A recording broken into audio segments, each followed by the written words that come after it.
মানে আমরা আজকে ইসলাম পাইনি, অনেক আগে আমরা ইসলাম পেয়ে গেছি। যদিও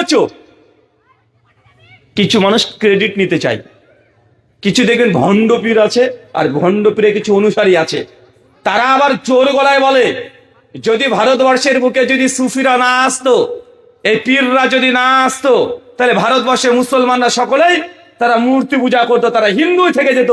ভাই বলে কি বলে না? অথচ তার ইতিহাসে জানা নাই। আরে ভারতবর্ষে ইসলাম তো এসেছে 711 খ্রিস্টাব্দে, আর তোমার পীর যতগুলো এসেছে সবগুলো কমপক্ষে ইসলাম আসার 500 বছর পরে। অথচ আমাদেরকে এটা শেখানো হচ্ছে পীররা নাকি ভারতবর্ষে ইসলাম নিয়ে এসেছে। এটা ডাহা মিথ্যা কথা, ইতিহাসকে সরাসরি বিকৃত করা।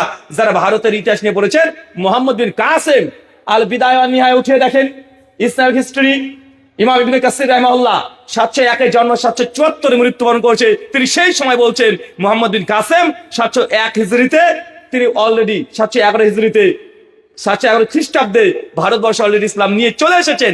বর্তমান পাকিস্তানের করাচি অঞ্চল এটা বলে, কিন্তু আগে তো অখণ্ড ভারত ছিল না? পাকিস্তানের অস্তিত্ব ছিল না? বাংলাদেশকে আগে ছিল না? কবে এসেছে? 47-এ, 1947-এ বাংলাদেশ পাকিস্তান এগুলো ভাগ হয়েছে। বাংলাদেশ তো অনেক পরে, 71 বাংলাদেশ আর পাকিস্তান হয়েছে, 47-এ দেশ ভাগ।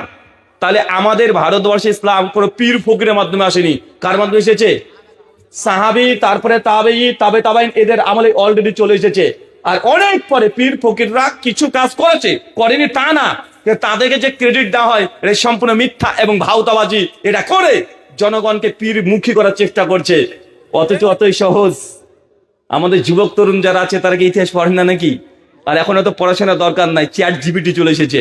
চ্যাট জিপিটি হাফেজাহুল্লাহ এখনই যদি প্রশ্ন করে দেন যে ভারতবর্ষে কখন মানে ইসলাম চলে এসেছে, আপনাকে অলরেডি ইতিহাস, হিস্ট্রি, ইন্ডিয়ান হিস্ট্রি হোক আর অ্যারাবিয়ান হিস্ট্রি হোক, যে কোন হিস্ট্রি আপনাকে অলরেডি দিয়ে দিবে। আল্লাহ সুবহানাহু ওয়া তাআলা এই ভ্রান্ত ধারণা থেকে উম্মতকে তুমি পরিত্রাণ দান করো, আমিন। সম্মানিত সুধী।